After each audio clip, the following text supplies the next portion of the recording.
I want to say one last thing. Sure. Two things very quickly.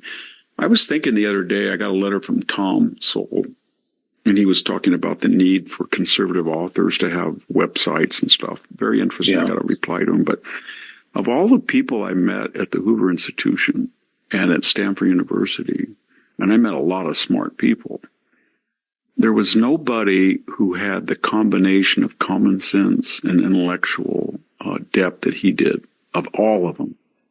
I mean, I went to lunch with him twice a month, and I would see people come and sit down, sometimes even former mentors, former students that would come by, and he was just give them master class in refutation. You could refute them. It was really amazing to see how quick he was and how well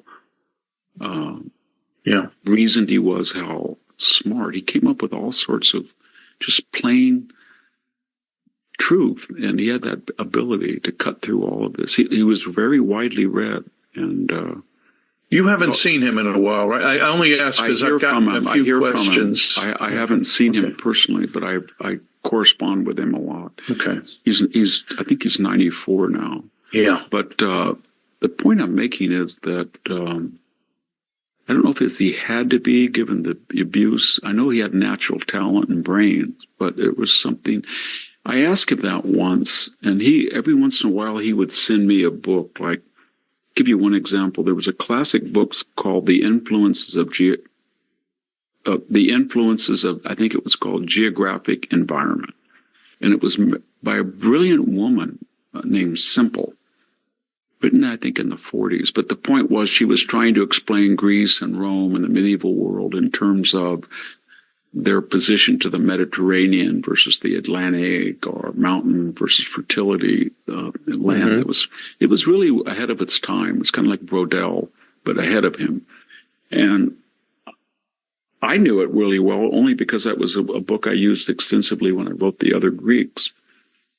And Tom sent it. I got this big, heavy package, and it was a rare copy of it, hard book.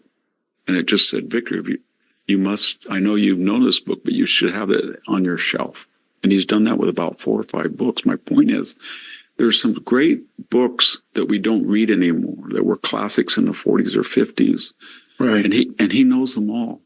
That's all he does. He doesn't trust faddish literature. He goes back to the champion. Last thing, that would make for a great article. Tom Sowell's Forgotten Books Reading List. It would. Yeah. Why don't you ask him? Well.